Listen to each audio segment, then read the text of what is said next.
Bismillahirrahmanirrahim. Assalamu alaikum, 9th class. Hope you all will be fine. Today we will discuss the third factor of solubility. In the previous lecture we have studied about solubility and two factors of solubility. Now the third factor of solubility is effect of temperature on solubility. Temperature has major effect on solubility of most of the substances. Generally, it seems that solubility increases with increase of temperature, but it is not always true. कि solubility वैसे भी जब हम solution का chapter पढ़ रहे हैं, आपने मुख्तलिफ solutions के बारे में जब पढ़ा तो at a particular temperature हर एक के साथ वो आपने देखा होगा कि टेम्परेचर जो है वो उसका इफ़ेक्ट होता है सॉल्युबिलिटी पे।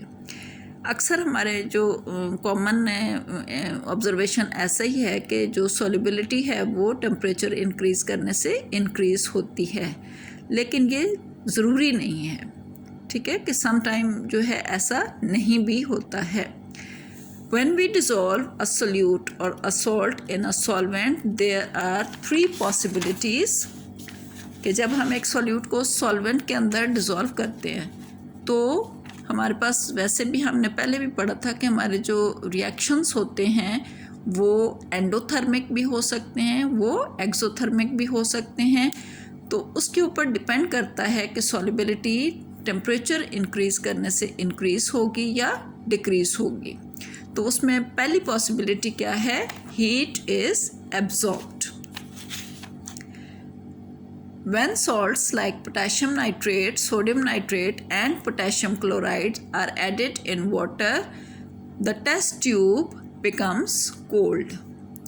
It means during dissolution of these salts, heat is absorbed. Such dissolving process is called endothermic process. कि कुछ सॉल्ट्स ऐसे होते हैं जिसमें एग्जांपल्स यहाँ पे पोटेशियम नाइट्रेट है, सोडियम नाइट्रेट या पोटेशियम क्लोराइड। जब हम इनको वाटर में डालते हैं तो जो हमारा जो टेस्ट ट्यूब है या जो बीकर हम यूज़ कर रहे हैं जिसके अंदर आप सॉल्यूशन बना रहे हैं वो ठंडा हो जाता है। वो ठंडा क्यों हो जाता है? क्योंकि जो हमारा रिएक्शन हुआ है सॉल्यूट और सॉल्वेंट का वो एंडोथर्मिक है। एंडो का मतलब होता है, एंडो मीन्स अंदर, थर्म मीन हीट, यानी इस रिएक्शन में हीट एब्जॉर्ब हो रही है। और कहाँ से एब्जॉर्ब हो रही है? सराउंडिंग से, यानी बीकर या जो टेस्ट ट्यूब है वो उसकी हीट भी वो एब्जॉर्ब कर लेगा, इसलिए वो ठंडी हो जाती है। तो इसमें जो रिएक्शन होता है इसका मतलब क्या हुआ कि रिएक्शन में solvent plus solute plus heat, ये हीट इस रिएक्शन के लिए चाहिए होती है, हीट एब्जॉर्ब होती है। तो तब ये हीट जब मिलती है तो फिर ये सॉल्यूशन बनता है। तो इट मीन्स कि ये जो इस तरह के एंडोथर्मिक रिएक्शंस होते हैं इनमें solubility usually increases with increase in temperature. Endothermic reactions में हीट रिक्वायर्ड होती है और ऐसे रिएक्शंस में जब हम हीट प्रोवाइड करते हैं तो सॉल्युबिलिटी ऑटोमेटिकली इंक्रीज हो जाती है। सेकंड है हीट इज़ गिवन आउट। अब हीट इज़ गिवन आउट इसका मतलब है कि ये कौन से रिएक्शंस होंगे? Exothermic reactions. On the other hand, when salts like lithium sulfate and cesium sulfate are dissolved in water, the test tube becomes hot or warm. Heat is released during this dissolution and this type of reaction is called exothermic reaction. And the equation is solvent plus solute gives solution plus heat. कि इसमें heat evolve हो रही है, यानी जो solute और solvent है उनके मिलने से सॉल्यूशन बनता है और साथ हीट इसमें से बाहर आ रही है। तो ऐसे जो सॉल्यूशंस होते हैं उनको हम मज़ीद हीट अगर देंगे तो उससे उनकी जो सॉल्युबिलिटी है वो डिक्रीज़ होगी।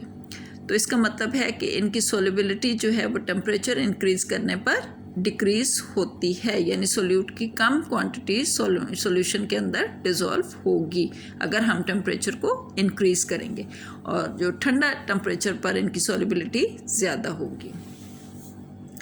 And the third factor is no change in heat. Sometime ऐसा भी होता है कि आप कुछ सॉल्ट्स को डिज़ोल्व करें तो ना तो हीट उसमें से इवॉल्व होती है ना हीट एब्जॉर्ब होती है, यानी ना वो एंडोथर्मिक होते हैं ना वो एक्सोथर्मिक होते हैं। In some cases during dissolution process, neither the heat is absorbed nor released. When salts like sodium chloride is added in water, the solution temperature remains almost same. In such cases, temperature has minimum effect on solubility. For example, यहाँ पे आपको एक picture भी इसमें temperature के जो effects हैं वो भी नज़र आ रहे हैं. यहाँ पे आप अगर इस ग्राफ को देखें तो solubility gram of salts dissolve in 100 gram of water. तो ये जो क्वांटिटी आपको यहाँ पे जो वाई एक्सिस पे आपको नज़र आ रही है, ये सॉल्ट की क्वांटिटी है जो कि ग्राम्स में डिज़ोल्व हो रही है. जबकि एक्स एक्सिस में आप देखें तो ये टेम्परेचर है जो आहिस्ता आहिस्ता इंक्रीज़ हो रहा है.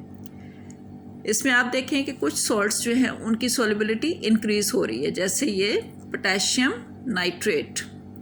With the increase in temperature the quantity of potassium nitrate जो 10 ग्राम से 0 पे 10 ग्राम थी, और जैसे जैसे ये टेम्परेचर इंक्रीज़ होता जा रहा है, ये देखें इसकी जो क्वांटिटी है वो 100 ग्राम पे चली गई है.